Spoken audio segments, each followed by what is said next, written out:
Querido Deus, nosso Pai amoroso, obrigada, Senhor, por mais um dia de vida que concedeste a cada um de nós. E nós somos gratos, Senhor, pelo teu sustento, pela tua provisão a cada dia em nossas vidas. Obrigada, Senhor, por esse momento precioso que nos reunimos de forma diferenciada, mas ao redor da tua palavra, para alentar o nosso coração, alimentar as nossas almas. Obrigada, Senhor, pelos professores que se apresentam aqui nessa classe, que nos ensinam, que nos transmitem, Senhor, o conhecimento que têm e que nos edificam. Seja com cada um de nós, sempre que possamos, estejamos reunidos para falarmos das coisas que são tuas. Muito obrigada, meu Deus amoroso. Eu oro pedindo mais uma vez por todos os professores e professoras do nosso país. Em nome de Jesus. Amém. Amém. Obrigada, Evalda, que linda tua oração. A nossa lição de hoje é uma lição que fala sobre Maria. Maria como uma mulher agraciada. Essa lição já foi estudada há uns 3 anos atrás, eu lembro bem, numa outra revista, e como eu já tinha até mencionado para vocês aqui no dia que nós começamos essa revista nova, esse exemplar desta revista, por conta de toda a dinâmica que o setor nacional de educação cristã está passando, ele é um conjunto de lições resgatada de lições anteriores. Então, essa lição, se alguém reconhecer, já sabe a verdade, ela foi estudada mesmo há uns 3 anos atrás.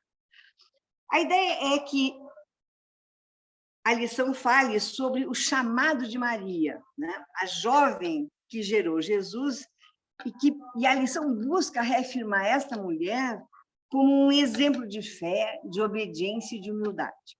Eu já aviso para aqueles que não têm revista que daqui a pouco vem outra lição sobre Maria, que pega outra perspectiva do papel de Maria na história da salvação, né? No texto bíblico como a gente conhece. Mas nesta lição, a preocupação é buscar na Maria esse exemplo de mulher de fé, de mulher obediente e de mulher humilde.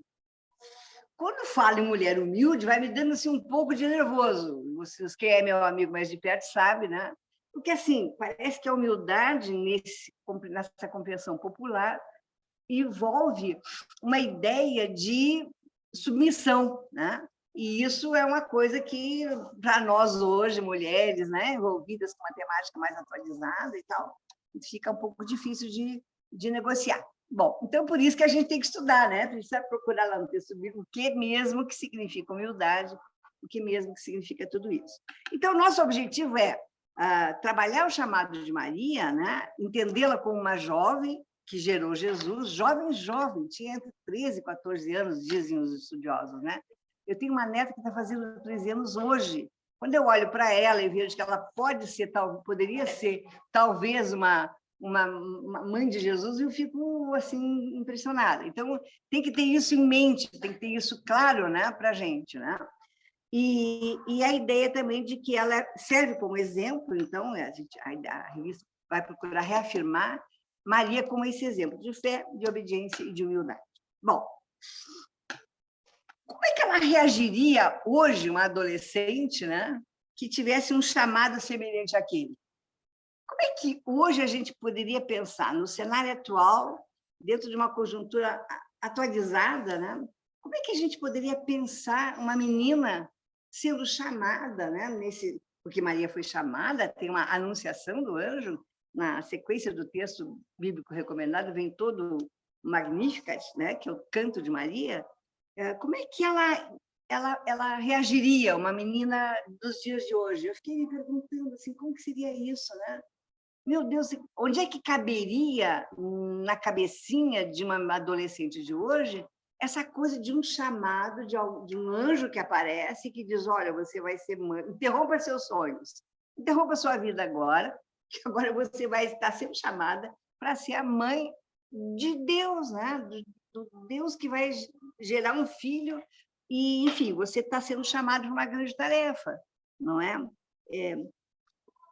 Quais seriam as chances, na verdade, dessa menina hoje dizer sim, né? Ou de dizer não?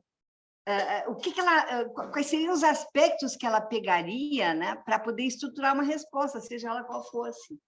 Eu fiquei me perguntando assim, uma escolha desse porte, como qualquer outra escolha, vamos combinar isso, mas vamos pensar no porte da escolha de hoje. Uma escolha desse porte exige critérios, né? Bom, em função de, faço essa escolha, por causa de, faço essa outra escolha. Como eu acredito em, então eu aceito. Como eu não acredito, não aceito. Quer dizer, o exercício do dizer sim seria para nós, nos dias de hoje, uma loucura.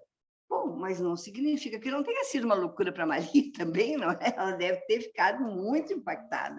Eu que tentei me colocar no lugar dela e me imaginar com 14 anos, bom, o que eu queria da vida? Nem sei o que eu queria com 14 anos, né?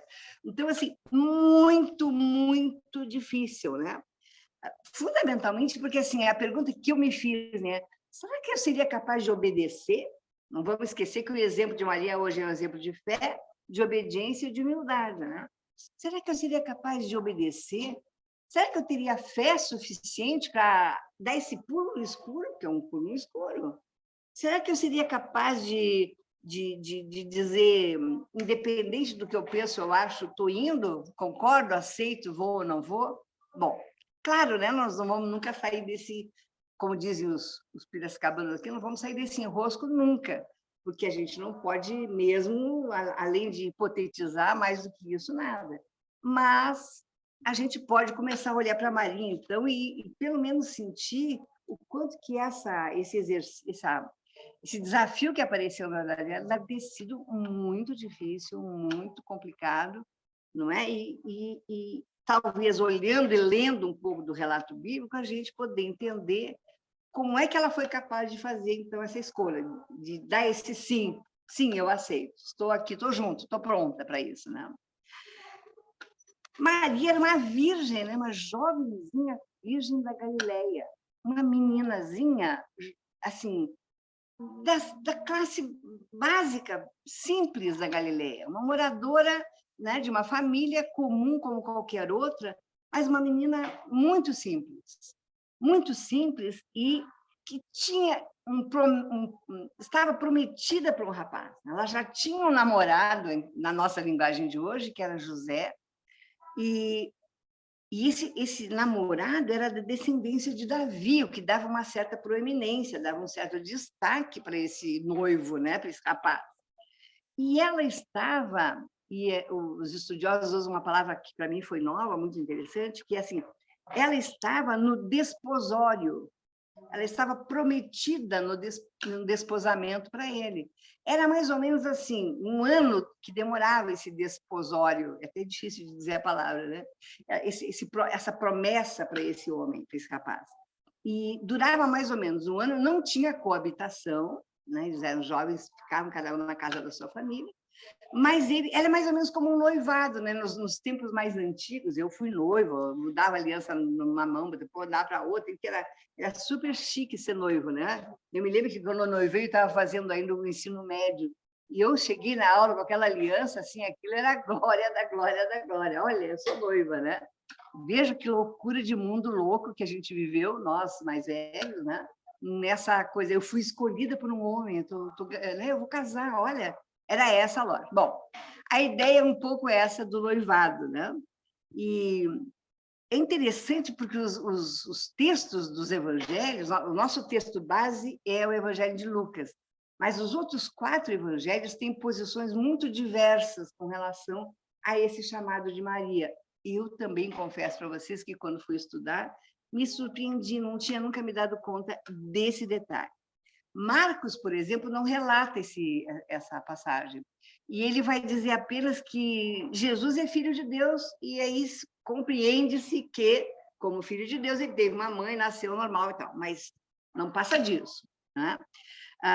João, que é o nosso famoso evangelho, que eu considero mais lindo, é o evangelho teológico, ele nem menciona essa questão. Maria não aparece nessa história de João. Jesus já está lá resolvido como o Messias, né? Depois, Mateus, ele dá uma certa importância, relata muito basiquinho, mas não passa de pequenas palavras. Tem uma menção em Gálatas, né, escrito por Paulo, que o filho é nascido de uma mulher, conforme a lei. E isso é interessante, porque Gálatas, assim, Jesus, nascido de mulher, o texto não é exatamente esse, eu reduzi para ser rápido aqui, mas, assim, é nascido de mulher e nascido conforme a lei. De onde se deduz? Foi um parto natural, uma gestação natural, teve mãe, não apareceu do nada, e era lei, claro, que as mulheres não casassem, virgens, engravidassem, tivessem seus filhos, assim por diante. Então, é mais ou menos assim Marcos diz, né? Mateus diz, nasceu nos conformes, de acordo com as regrinhas básicas, Jesus nasceu, né? Bom, Lucas, no entanto, dá maior atenção ao evento e ao relato que nós vamos ver em seguida. E nesse relato, Lucas menciona o anjo, né? O anjo que anuncia.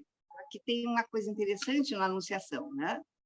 E a ênfase da encarnação se dá por meio do corpo de uma mulher com gestação e parto. E isso é muito interessante a gente já ir olhando, né? O que tem de diferente nisso, né? De semelhante tem uma mulher que é mãe, ela tem uma gestação, ela tem um parto e tal, mas quando chega na hora do pai, da coabitação, a coisa fica complicada, porque então não é tão natural, né? Então aqui tem um diferencial, não é? E então Lucas se destaca nesse conjunto de relatos sobre Maria, porque ele vai dizer que o nascimento é virginal. Olha que coisa louca isso, porque não há exemplo não há outro exemplo de um nascimento virginal, não é? Não há exemplo, né? Ninguém.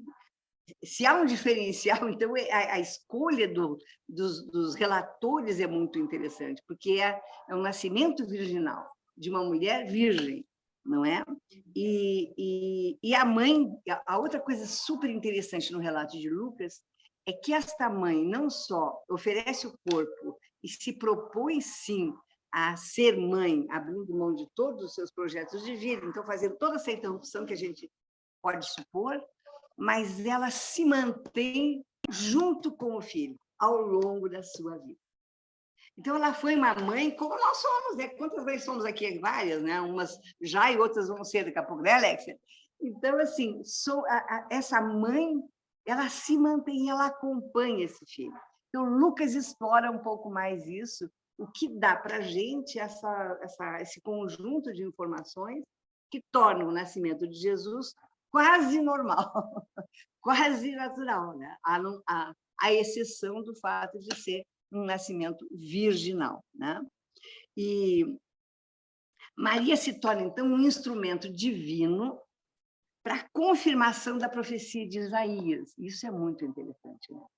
Eis que a Virgem conceberá e dará à luz um filho, e ele será chamado pelo nome de Emanuel, né? Que quer dizer Deus conosco. Então, essa profecia de Isaías, é Isaías 7,14, quem se interessa depois para ler, ela se cumpre. E ela se cumpre exatamente, a Virgem conceberá. Veja, é um nascimento virginal, não é? E dará à luz um filho, e ele será chamado pelo nome que quer dizer Deus conosco, né? Uma outra coisa que torna esse chamado de Maria uma coisa meio diferente é o fato de que as mulheres, no tempo de Maria, nunca eram mencionadas, nunca eram assim destacadas. E no relato há o anjo que saúda Maria, né? Então, isso, o Lucas vai chamar a atenção para isso, dizendo que o fato de haver uma anunciação e um chamado, Maria, Deus se escolheu para, isso destaca Maria, né, diferentemente daquilo que era o habitual, né? O mais interessante, Maria demora para dizer sim. Se a gente ler o texto agora que nós vamos ler, a gente percebe que tem uma certa demora, para um pouquinho, até que ela diz sim. E os estudiosos vão dizer assim, que Maria só aceita quando ela entende que ela vai receber uma coisa que a gente fala muito pouco na igreja, também me surpreendi com isso quando estava estudando, é o dom do Espírito Santo. A gente nunca pensa no Espírito Santo na nossa vida como um dom. Eu não sei se vocês pensam, eu nunca pensei assim, porque dom é falar em línguas, é cura, é profecia, essas coisas, né? Vários dons, os dons do Espírito que aparecem lá em Romanos, em Coríntios e tal. Mas os estudiosos vão dizer assim, ela só aceita quando ela entende que ela está recebendo o dom do Espírito Santo sobre ela. E é assim que, vamos dizer assim, a concepção de Jesus se constitui.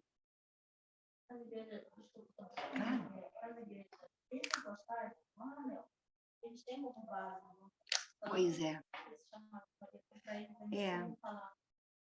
Dona. A Ivone está dizendo que nas igrejas pentecostais é mais comum se dar ênfase ao dom do Espírito Santo. Mas eu também acho que aqui a gente fala. Eu só estou dizendo... Não, mas com ênfase na Maria. Com ênfase na Maria, tá. Porque eu, assim, nunca coloquei o Espírito Santo ao lado dos outros dons lá, quando eu penso na estrutura, né, dos dons ministérios da igreja e tal, enfim. Bom, mesmo assim, ela aceitando, ela corre os riscos, né, da lei judaica, que é essa gravidez fora do casamento, que era sinônimo de adultério. Veja bem que loucura que é isso. Como se concebia? Se o casamento normal, entre as pessoas comuns, as famílias tal, honradas, né, e seguidoras da lei, o casamento era, tá, prometia fulano para Beltrano, ficavam noivos no desposório e tal, casavam virgem. Então, não estava suposto nesse compromisso já o encontro, a coabitação.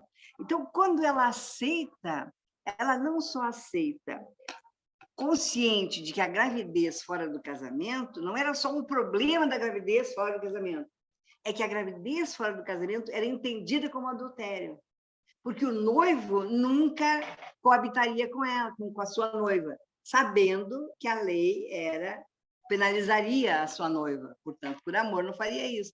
Então, veja, quando ela aceita dois jugos sobre a sua cabeça, né? O jugo da gravidez e o jugo do adultério. Louco demais isso, não é? Para mim foi muito louco quando eu estava estudando. Bom, vamos dar uma olhadinha no texto? Quem tem o seu texto aí? Vamos ler Lucas. Veja lá, é Lucas 1, de 26 a 31. Alguém quer ler para a gente o texto? Talvez a Luciana? A Luciana colocou na... Eu estou aqui acompanhando com a minha Bíblia e vocês não têm Bíblia, então, se alguém lê, fica mais fácil, né? Vou pedir que a Luciana, que tem uma voz bem boa para leitura, leia para nós em voz alta. Pode ser, Lu? Pode. Então, tá. No 6º mês, foi o anjo Gabriel enviado, da parte de Deus, para uma cidade da Galileia, chamada Nazaré, a uma virgem desposada com certo homem da casa de Davi, cujo nome era José. A virgem chamava-se Maria.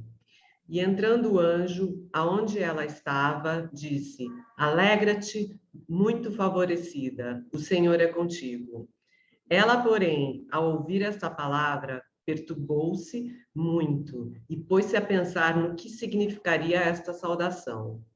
Mas o anjo lhe disse: Maria, não temas, porque achaste graça diante de Deus. Eis que conceberás e darás à luz um filho, a quem chamarás pelo nome de Jesus. É até aí, né, Rosa? 31? Não, até 38. 38. Este será grande e será chamado Filho do Altíssimo. Deus, o Senhor, lhe dará o trono de Davi, seu pai. Ele reinará para sempre sobre a casa de Jacó, e o seu reinado não terá fim. Então disse Maria ao anjo: Como será isso? Pois não tenho relação com homem algum. Respondeu-lhe o anjo: Descerá sobre ti o Espírito Santo, e o poder do Altíssimo te envolverá com a sua sombra. Por isso também o ente santo que há de nascer será chamado Filho de Deus. E Isabel, tua parenta, igualmente concebeu um filho na sua velhice, sendo este já o 6º mês para aquela que diziam ser estéril. Porque para Deus não haverá impossíveis em todas as suas promessas. Então disse Maria: Aqui está a serva do Senhor, que se cumpra em mim conforme a tua palavra. E o anjo se ausentou dela. Obrigada, Lu. Todo mundo conseguiu ouvir bem, né? A Lu tem uma leitura boa. obrigada, querida. Bom, como mãe, né, Maria é mencionada na Anunciação, que é esse primeiro texto, na visita a Isabel, que ela vai visitar a prima, né, são primas, em seguida, lá ela entoa o Magnificat, que é lindo, né? É o texto que segue aqui. Se a gente fosse ler o texto bíblico na sequência, vem o Cântico de Maria, né? E como mãe, ela vai mostrando nessas pequenas ações que ela não era só uma depositária no seu corpo de um embrião que nós vamos chamar de Jesus e acabou. Ela segue, né? Ela vai fazendo isso. E aí ela engravida, depois ela fica com José, que aí tem toda a história de José. Semana que vem a história sobre José. José é lindo, né? José é uma história maravilhosa.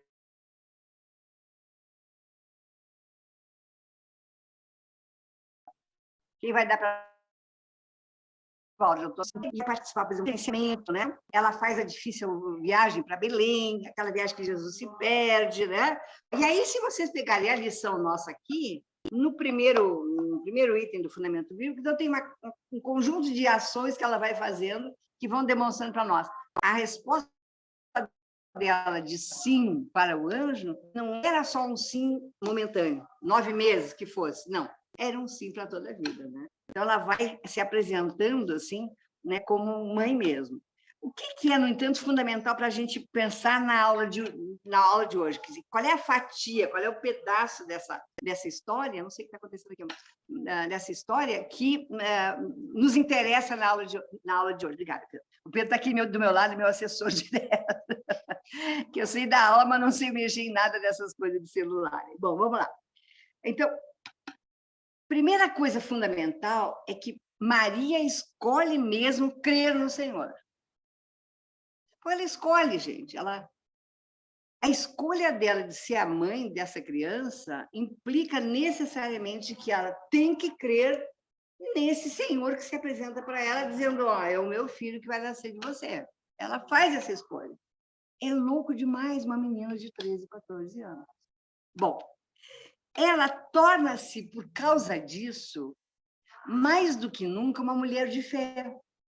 Ela era uma menina que certamente frequentava ali a sinagoga naquilo que era possível frequentar para as mulheres, que era muito pouco, tinha mãe, tinha pai, tinha ali uma família, tinha instrução, né? Os judeus sempre zelosos na instrução doméstica, devia ouvir as palavras, enfim. Ela tinha tudo aquilo que, tecnicamente falando, os nossos filhos têm, vamos dizer assim, pai, mãe, cuidadosos, preocupados, mas era uma menina.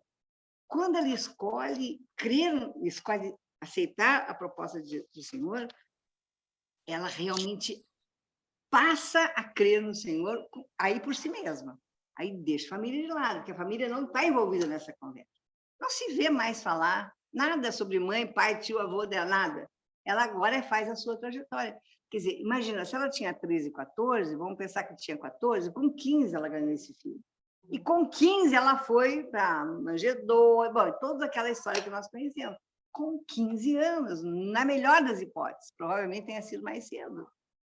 Bom, ela torna-se, portanto, nessa caminhada, como provavelmente todas nós mulheres aqui, fomos nos tornando mulheres de fé no cotidiano da vida, quando as dificuldades foram aparecendo. Estou errada?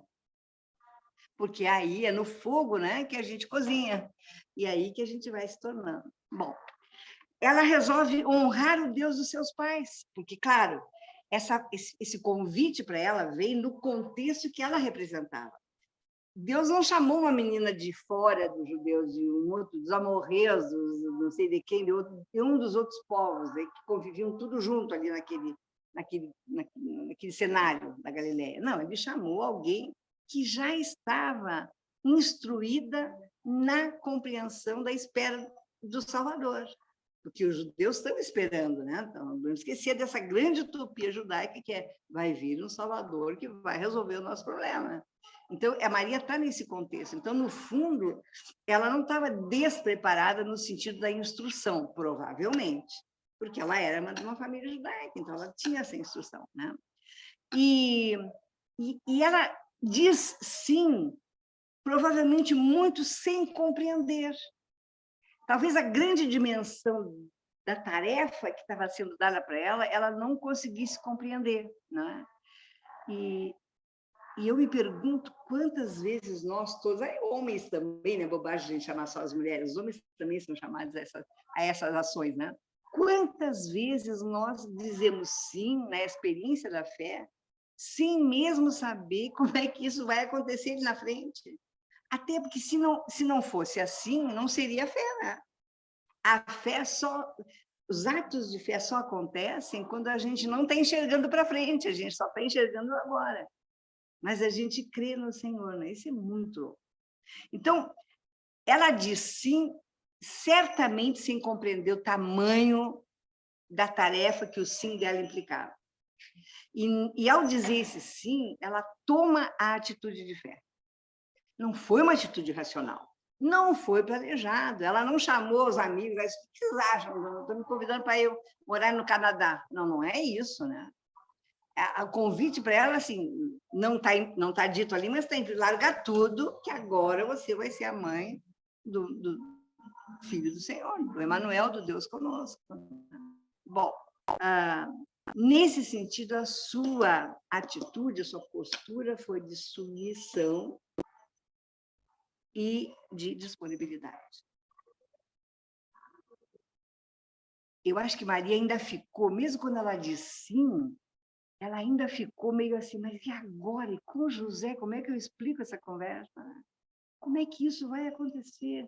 Mas ela não se deteve em função disso, só que teatralizando, porque imaginando que seria isso, né? E o texto da lição vai nos dizer assim, ó, na sequência, Maria é acolhida por José, porque nós não podemos esquecer que José teve um sonho, lembra? Não vem aqui, agora me lembrei de contar isso, né? José teve um sonho, o anjo aparece, olha, José, vai com calma que está tudo certo, né? Maria tá tudo uma boa, vai firme. E ele certamente teve uma conversa com ela. Então, o texto da lição diz assim para a gente, ó, ao ser acolhida por José, ou melhor, ao ser compreendida por José, ela vai. Muito lindo isso. Eu juro a vocês que me arrepio, porque parece que é uma parceria tão linda, né? Esse homem compreende isso. Esse homem não se sente menor, ele não se sente traído, ele também era um homem de fé, porque no sonho, e era muito comum entre eles essa coisa do sonho, né? Ele consegue entender e fica com ela, é parceiro, né? Quanto parceiro que não é parceiro a gente tem perto da gente, não é? É ou não é? Quanta parceira também os homens têm perto deles que não são parceiros. Então, assim, é um casal que é redondo, né? E veja, é redondo, quando eu digo essas pessoas redondas, harmoniza, está bem um com o outro, mas eles não estão bem como casal, eles estavam bem como pessoas. Ela resolveu antes dele, independente dele, deu sim. E ele, ao ouvir a fala do anjo, no sonho, diz, não, é isso mesmo. Então, quer dizer, as decisões foram individuais, isso eu acho muito bonito nessa história aqui. E aí, bom, foram para frente, né? Nessa hora de acolhida de José, todos os textos que são recomendados na revista vão dizer que Maria, então, parece que ela destrava e vai, né? Porque daí eles formam uma parceria, uma pareja, né? Como dizem os uruguaios, os espanhóis, vai em frente no cumprimento da missão. Bom, o que a aula, então, de hoje quer para nós, assim, na ênfase, né? Qual é a ênfase? Qual que é o exemplo concreto de Maria? Então, é o exemplo da fé, já disse no início, da humildade e da obediência e da humildade. São os 3 elementos que a revista vai enfatizar para nós, né? Eu recomendo que vocês leiam, o texto da revista é muito interessante, vale muito a pena. E a gente aqui na aula não consegue dar conta, né, de fazer tudo como teria que ser. Bom, como exemplo de fé, né? O que a gente poderia dizer? O susto da gravidez repentina de Maria, né, não impediu essa menina, essa mulher, de reconhecer o tamanho da tarefa de ser a mãe do Salvador. E eu fico imaginando assim, corpinho de menina, barriga crescendo, não é nada, nenhum aparato paralelo, né, próprio da gravidez. E ela, assim, eu tenho que dar conta de ser a mãe desse que o povo inteiro espera há muitos anos. que o povo inteiro fala, que o povo inteiro prega, vamos esperar, vamos aguardar que o Messias virá, né? Então, assim, é um susto isso para ela, é um susto mesmo, não é? E o que na verdade, vai caracterizar esse exemplo de fé de Maria é que ela age na sua vida dali para frente, assim, tomada, né, pelos textos bíblicos do não temas, né, o Senhor é contigo, que vem assim nesse processo de, como é que eu vou dizer, de construção do coletivo da fé, porque a fé é um ato individual nosso, né? A fé é um ato individual. Agora, no processo comunitário, no processo coletivo, isso vai vamos dizer assim, se solidificando, né? se formatando de uma maneira melhor e mais interessante. Então, assim, ela dá o exemplo de fé quando ela não há nenhum relato em que ela pense que, assim, será que eu devia ter parado? Será que eu estou arrependido, não devia ter ido? Não há esse relato, não há mesmo. Ao longo de todo, porque depois Maria segue, né? E é muito lindo que depois ela segue sendo discípula do filho, né? Isso é muito lindo. Botei para fora da minha barriga um bichinho desse tamanho, criei, troquei fralda, fiz tudo aquilo que a gente faz com o filho, e ele vai crescendo, daqui a pouco eu olho para ele e ele se transforma, ele não é mais dependente de mim, sou eu que passo a ser discípula dele, né? Que no fundo, todas nós, mulheres e mães, é uma experiência pela qual, em parte, todas nós passamos. E quando os filhos se tornam adultos, eles se tornam, sim, mais interessantes do que eles eram, né? Mais maduros e, portanto, até mais sábios, mais competentes do que nós, muitas vezes. Essa é uma experiência que a gente, quando envelhece, vai tendo com os filhos. Eu digo isso de carteirinha, né? Tenho 4, mas já na faixa dos 50. Então, assim, vamos combinar que já tem uma trajetória de vida e já tem coisas para me ensinar, para me dizer, mãe, olha, isso aqui, aquilo ali. Muito legal isso. Agora, aqui a dimensão é outra dimensão. Ela se torna, né, discípula do filho, e o filho passa a ser o grande líder, né? O Deus conosco, né? É um exemplo de obediência também. E aqui começa a ficar complicado. A obediência e a humildade eu acho que são mais complicadas. Veja lá. Na obediência, obedecer é melhor, diz o texto bíblico, né, que obedecer é muito melhor do que fazer gestos de sacrifícios que eram também comuns entre o povo de Israel, né? Oferecer as ovelhas, os bichos lá, ficar no templo, aquelas coisas tudo. Esses atos são menos interessantes para Deus do que a própria obediência. Ele vai dizer mesmo que obedecer é muito mais interessante, muito mais rico. Então, esse obedecimento, essa obediência a Deus, na perspectiva de Maria, tem uma dimensão diferente do que a obediência comum. Dizer, oi, ok, obrigada, amém, vou fazer o que você quer e não questiono. Não, é outra coisa. Tem outra dimensão essa obediência, né? Essa obediência de Maria, ela revela temor, né, e dependência de Deus. Temor não no sentido do medo, mas no sentido de respeito. Temer é respeitar o outro, né? Temer não é ter medo do outro, é respeitar o outro, reconhecer no outro a capacidade de ser mais competente do que eu, mais poderoso do que eu, enfim, né? E depender de Deus é essa experiência absoluta da fé, né, gente? Eu não sei quantos dos irmãos queridos aqui tiveram já a oportunidade efetivamente de depender de Deus. Numa situação de perigo gravíssimo, numa situação de fome absoluta, numa situação de doença absoluta, eu não sei quantos. Eu confesso para vocês que eu recomendo para cada um, né? Essa é a experiência fundamental para a gente poder dizer, não, a minha experiência de fé é completa. Então, quando diz aqui, obedecer revela temor e dependência de Deus, eu diria assim, depender de Deus implica aquele momento crucial onde é tudo ou tudo, porque não tenho nada e não tenho mais ou menos. Isso, cada um de nós tem que observar na sua vida. Provavelmente a gente está passando por isso e não se dá conta. Bom, o ato de obediência permite que a vontade do Senhor, que é sempre boa, perfeita e agradável, se cumpra em nós e através de nós. Então, assim, ser obediente é admitir que eu posso ser canal para o bom, o agradável e o perfeito de Deus, não é? É quando a gente encontra aquele amigo, aquela amiga que diz para a gente assim, só você pode me dar o conselho certo, só o seu abraço é o melhor abraço, né? É aquela coisa de que nós estamos sendo, assim, canal para que Deus possa ser bom para o outro, né? É fácil? É muito difícil ser obediente. Porque ser obediente implica que eu reconheço que tudo que eu penso, tudo que eu sou, tudo que eu tenho, tudo que eu planejo, precisa ficar à disposição do Senhor.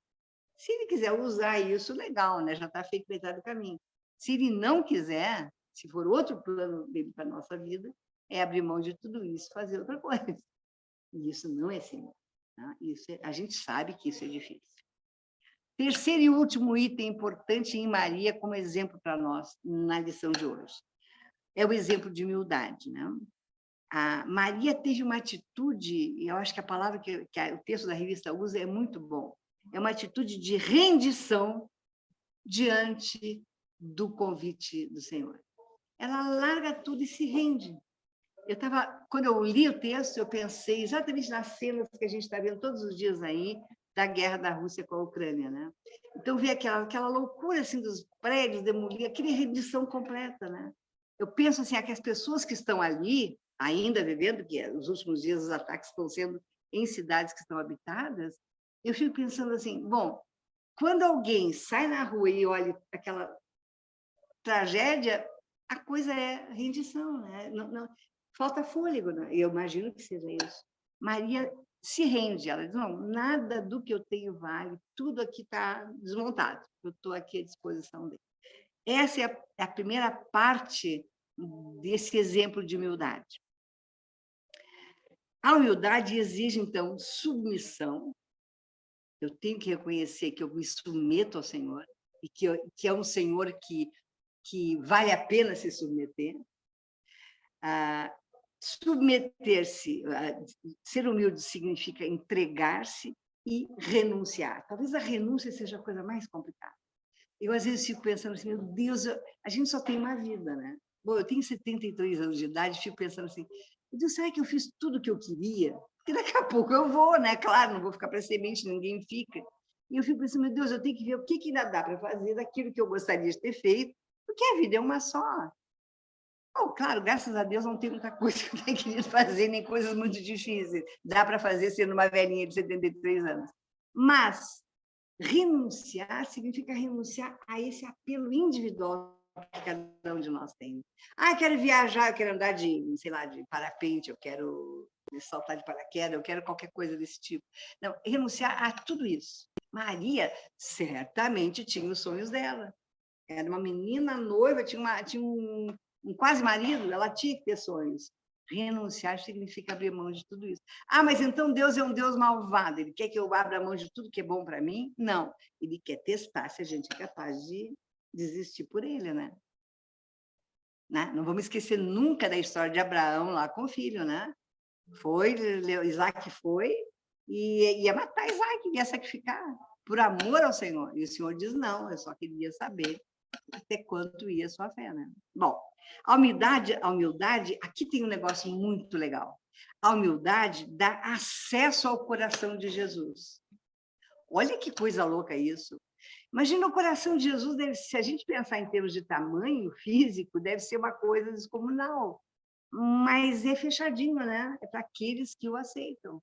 Então, ter humildade é a chave, é a senha, o tag, né? A portinha do hotel lá para a gente entrar e estar no coração de Deus. Claro, né? Tudo imagem, tudo forma de linguagem para a gente dizer, é para usufruir completamente da graça de Deus. E isso deve ser absolutamente sensacional, né? Maria foi humilde quando ela se tornou discípula do seu mestre. Quando ela disse, não, agora não sou eu mais mãe que ensino, não sou eu mais que guio, não sou eu mais que oriento. Agora mudou a figura, agora eu sou aquela que procura orientação dele, porque ele é o Filho de Deus, né? Bom, claro, eu nem preciso dizer que essa experiência da humildade, ela nos ajuda nos relacionamentos comuns do cotidiano, né? Claro, a gente aprende que pedir desculpa para um filho não é um problema. Eu errei, claro, eu errei. Desculpa, filho, olha, atravessei o caminho aqui, não era isso. Desculpa, vou voltar para trás e começamos de novo, né?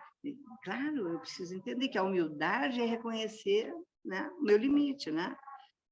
Maria, por conta da sua humildade, se torna uma mãe cuidadosa e uma discípula zelosa, né? E o mais interessante, na humildade, olha, isso eu achei o máximo, a lição disso. É assim, nessa experiência de humildade, Maria, mãe de Jesus, o Filho de Deus revelado, quer dizer, é o suprassumo do posto, vamos dizer assim, entre aspas, almejado por qualquer mulher. Ela reconhece, ao olhar para o seu filho que se tornou o mestre, ela reconhece que precisava de salvação, como todo mundo. Isso não é o máximo? Isso não é o máximo do gesto de humildade? É a mãe do Senhor, é aquela que foi separada para tal, que topou. E ela, na sua caminhada, veja que louco isso, não é? Ela reconhece que ela precisa da salvação, como todos nós, e o que é mais grave e doloroso para ela, essa salvação virá pelo seu filho que tem que morrer na cruz. Muito louco isso, né? E essa parte da lição eu achei fenomenal. E eu não sei se vocês ouviram de casa, acho que não, né? Ela estava dizendo assim, ó, que coisa maravilhosa foi que esse gesto de Maria vem no contexto não da individualidade dela, mas da parceria com José, né? E como esse José é importante. Eu já falei, domingo que vem nós vamos estudar José. É fenomenal, José. Ele é muito bom. Ó, a Sheila está chamando a atenção para uma coisa super interessante. Ela contou até do casamento dela, que quando a juíza, desculpa, a pastora disse para eles, ó, tá aqui o vinho, tomem os dois, tomem o vinho, não necessariamente tomem do mesmo copo. Tomem do mesmo vinho, não necessariamente do mesmo copo, do mesmo cálice. Então, a ideia de que a parceria de Maria com José, ela é fundamental, porque cada um dá a sua resposta ao plano de Deus, ao projeto de Deus, do seu lugar, né? A partir da sua experiência. A fé era a mesma dos dois. Então, cada um responde do seu lugar e cada um contribui, vamos dizer assim, nesse projeto de Deus, com a sua forma, né? Ela gerando o filho e ele sendo o parceiro, o companheiro. E a Ivone trouxe uma coisa super interessante, porque ela disse assim, ó, havia entre eles, Maria, José e todo o povo da época, o clima da espera, né? Havia espera pelo Salvador. Todo mundo sabia, não era uma coisa escondida. E a Ivone disse assim, que ela deu uma viajada e pensou assim, imagina que ela era uma menina pobre e tal, entre os mais desfavorecidos, e todo mundo está esperando, de repente, na casa dela, ela ouve esse chamado, né? Ela poderia ter ficado ensoberbecida, ela poderia ter ficado arrogante, ela poderia ter ficado... Não, ela responde com humildade. Então, esse segurar, vamos dizer assim, entre aspas, segurar essa onda, né, de ter sido a escolhida, certamente é um gesto de profunda humildade. Aí, Ivone, foi muito bom você ter feito essa fala, porque agora eu vou resumir a nossa conclusão para poder terminar a classe, que já é meio tarde, mas, assim, ainda ouvindo vocês, para dar mais espaço para vocês, a última fala que eu ia fazer era a seguinte, que exatamente a tua fala me permite fazer, que é assim, Maria fazia parte de uma comunidade que tinha uma espera, e essa espera coletiva, claro, todo o povo estava esperando, né? Não era como Jesus veio, todo mundo sabe disso, mas, enfim, era a espera. Então, quando Maria diz o sim dela, ela não diz só o sim para um convite pessoal. Ela passa a fazer parte, eu me arrepio quando eu digo isso, ela passa a fazer parte do projeto coletivo de Deus para todos nós, né? Então, ela assume o lugar dela, né, nesse projeto coletivo que beneficia todos nós. A salvação veio para todos, né? Não veio para alguns. E ela se permite, na humildade dela, e na obediência dela, e na experiência de fé, para pegar as três palavrinhas-chave de hoje, fé, né, obediência e humildade, ela se permite, então, abrir mão da vida que ela tinha talvez planejado para ela e dizer, não, agora a minha vida vai se encaixar aqui nesse grande jogo, né? Nesse grande cenário, né? E eu vou desenvolver a minha parte, e outros vão fazer as suas partes, para que esse Jesus se torne mesmo o Messias esperado. Essa obediência em prol do outro, né? Ou melhor dizendo, dos outros, em prol desse projeto coletivo, eu me engajar nesse projeto, é uma experiência muito incrível. Maior ainda. Sheila está complementando, dizendo assim, que essa humildade de Maria é tão grande que não só ela aceita ser, mas ela, depois que ele cresce, se torna o nosso Senhor, o Jesus revelado, né, e assumido no seu papel, ela ainda se torna dependente dele para que a salvação se realize, né? Então, ela não faz uso da proeminência desse lugar de mãe, né? Mas, ao contrário, ela, na humildade, ela aceita, né? Eu acho muito bonita essa fala. E a ideia de que, quando a história de Maria ela ultrapassa, né, essas fronteiras sociais, né, ela cuida de emancipar esse filho, ela cuida desse filho até a sua emancipação, para que ele se torne o Senhor. Esse é o ápice, né, o cume, né, da história da salvação. Né? Vamos lá, falas. Pessoal de fora de casa quer falar? Fale. Abra os microfonezinhos aí, digam, o pessoal daqui quase que já falou. E Varda quer falar. Ô, Rosa, aprendi muito nessa lição de hoje. É uma história que a gente só pode compreender pela fé. É uma linguagem de fé, não dá para ter racionalidade nenhuma nessa história. E que, para que o Espírito Santo seja sobre cada um de nós, é preciso a fé, que também é dom, a humildade e a obediência. Quando a gente abre mão de tudo isso, né, quando a gente se desce de toda e qualquer vontade própria, de todo e qualquer eu, o que pode o Espírito Santo fazer através de nós? Será que hoje também ele faria alguma coisa? Será que estaríamos dispostos também a fazer alguma coisa relevante para os nossos irmãos, para o próximo? Como Maria foi usada? Nós queremos isso hoje, então só vai haver ação do Espírito Santo quando nós fizermos essa entrega. Porque ali, a gente vendo mais para frente, como Maria, num contexto de humildade, de vulnerabilidade, ela era uma menina, como ela pode fazer um sermão, uma prece com aquele contexto político que ela fez. Não é dela, é do Espírito Santo. Então, a gente tem que estar à disposição e é uma entrega, quando você tem que abrir mão de tudo seu eu. Mas veja, é isso mesmo, Varda, boa tua fala. E para completar, assim, de novo, né, não vemos em todo o relato bíblico que se segue nenhum momento de tristeza, de negação dela. Quer dizer, entregar para Deus é sempre bom. É sempre melhor a entrega para o Senhor da nossa vida, porque o retorno é sempre muito interessante. Né? Legal, Varda, muito obrigada. Quem mais aí de casa quer falar? Lu, fale, Lu. Rosa, como sempre, aprendo muito com você. Excelente sua aula.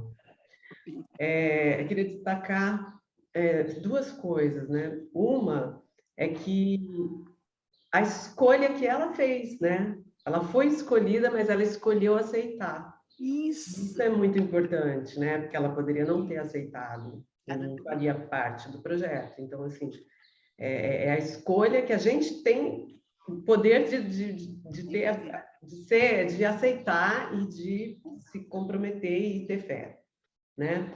E a outra coisa é assim, ela não olhou assim para as circunstâncias que eram adversas, se fosse pensar, né? Ela olhou para Deus naquelas circunstâncias, então ela confiou.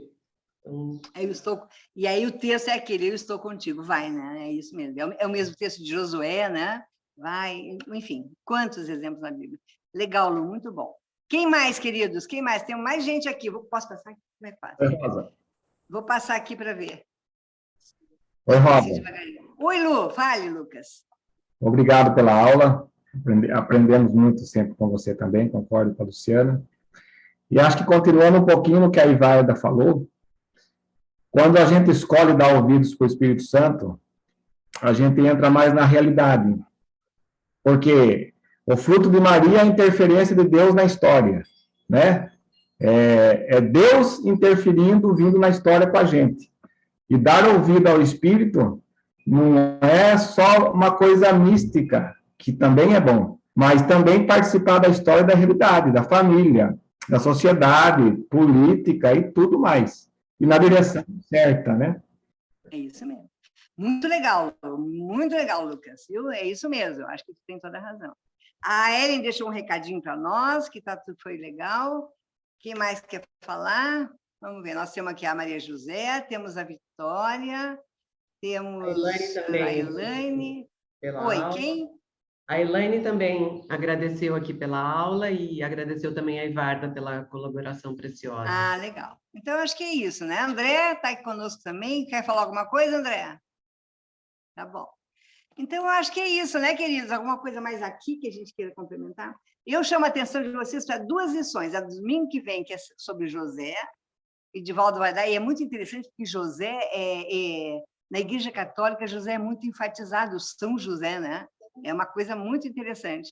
E o Divaldo é um católico, né? Vai dar aula para a gente aqui, ele vai falar sobre José, vai ser bem interessante. E depois, daqui a uns 2 ou 3 domingos, tem mais uma lição sobre Maria. E aí, pegando outros aspectos, tá? Então, queridos, eu acho que eu vou dar um bom dia para todo mundo, agradecer a presença da gente aqui, foi muito bom a gente estar junto, e dizer que essa semana que Deus nos ajude, nos abençoe, nos guarde, né? Nos fortaleça diante das adversidades, das dificuldades que a gente enfrenta cada dia, e que Ele nos traga novamente aqui no domingo para a gente crescer um pouco mais juntos, tá bom? Beijo, então, um bom dia, tudo de bom para todo mundo.